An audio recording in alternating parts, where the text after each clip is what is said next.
अभी 5 साल की है, मैं कैसे बढ़ाऊंगा उसे, कैसे करूँ? कौन आएगा हमारे लिए? कोई है हमारे लिए? कोई नहीं है। हमें मार दो, हमें नहीं जीना।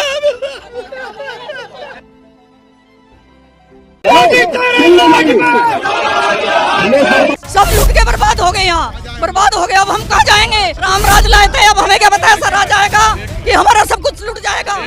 हमने 15 लाख का लोन लिया था अपना काम शुरू करने के लिए। अब बताइए हम उस लोन की EMI कहाँ से भरेंगे? बच्चे हमारे स्कूल नहीं जा रहे, बच्चों की फीस है, हम कहाँ से भरें? लेकिन अब जब तक जीवित हूँ 10 लोगों को क्या कह जाऊंगा, इन्हें बीजेपी वालों को कभी वोट मत देना। शहर की पुड़िया क्यों नहीं देखे गए? शहर की पुड़िया ही दे देते हैं, हार्ट अटैक से मर रहे हैं लोग, कहाँ से पैसा? बहुत परेशानी है, हमारी सरकार भी नहीं सुन रही है, कुछ नहीं सुन रहा है। ये आवाज निकाली जो भी ना, अगर मेरे बाप को छोड़ के तुझे नहीं छोड़ूंगी। इतना 40 साल पुराना मार्केट खत्म करना कोई मजाक बात नहीं है। लाखों लोगों के बेरोजगार होने का मतलब ये है कि लाखों लोगों की बेरोजगारी, रोजी रोटी, घर परिवार, बच्चे, फ्यूचर सब खत्म।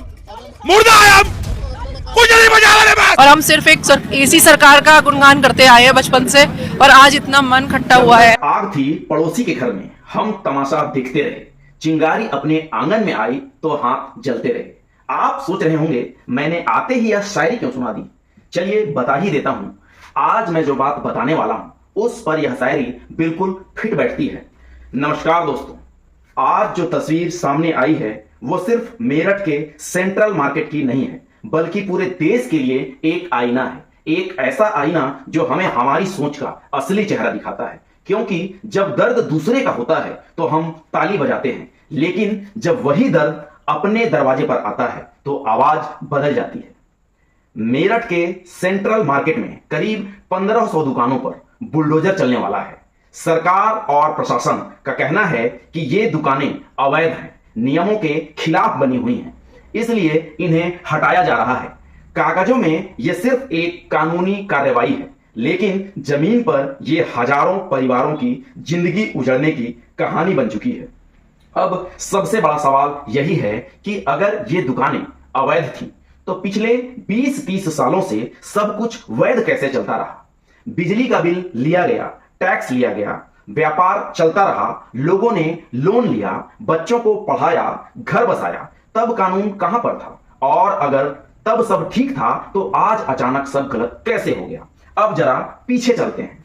यही लोग, यही दुकानदार जब दूसरे समुदाय के घरों और दुकानों पर बुलडोजर चलता था तब क्या कहते थे?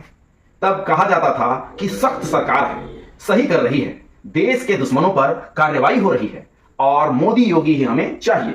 उस वक्त बुलडोजर न्याय लगता था, लेकिन आज जब वही बुलडोजर इनकी दुकानों की तरफ मुड़ा है तो आवाज बदल गई है। अब कहा जा रहा है कि सरकार हमारी एक भी नहीं सुन रही, हम बर्बाद हो जाएंगे, नेता भी सारे कोई मदद नहीं कर रहे हैं। यही लोग अब कह रहे हैं कि हमने वोट देकर सबसे बड़ी गलती कर दी। यही सबसे बड़ा सवाल खड़ा होता है कि क्या न्याय वही होता है जो सिर्फ दूसरे पर लागू हो? क्या कानून का मतलब सिर्फ तब तक है जब तक उसका असर हमारे ऊपर नहीं पड़ता? एक दुकानदार कहता है कि 18 साल से एक ही पार्टी को वोट दे रहा हूं, लेकिन आज कोई नेता फोन तक नहीं उठा रहा। एक बेटी रोते हुए कहती है कि अगर मेरे पापा को कुछ हुआ तो मैं किसी को नहीं छोड़ूंगी। सोचिए, जो लड़की कल तक कॉलेज और पढ़ाई की बात किया करती थी, आज वो सिस्टम से लड़ने की बात कर रही है। ये सिर्फ दुकानें नहीं गिर रही, ये भरोसा गिर रहा है।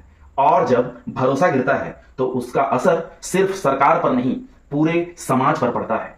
सबसे बड़ा व्यंग यही है कि कल तक लोग कहते थे कि सख्त सरकार ही अच्छी सरकार होती है, लेकिन आज वही लोग कह रहे हैं कि सरकार पत्थर दिल है। यानी जब कार्रवाई दूसरे पर होती है तो वो न्याय लगती है, और जब अपने ऊपर होती है तो वही अन्याय लगने लगती है। तो सवाल आपसे है, क्या कानून सबके लिए बराबर है या समय देखकर बदलता है? क्या कार्रवाई पहले होनी चाहिए थी या अब अचानक करना सही है? और सबसे बड़ा सवाल, क्या हम तब तक खुश रहते हैं जब तक अन्याय हमारे साथ नहीं होता? मेरठ से उठी ये आवाज अब सिर्फ एक शहर की नहीं रही, ये पूरे देश में गूंज रही है। आपकी क्या राय है? क्या ये न्याय है या देर से आया अन्याय? कमेंट करके जरूर बताइए। फिलहाल इस वीडियो में इतना ही। बहुत बहुत धन्यवाद।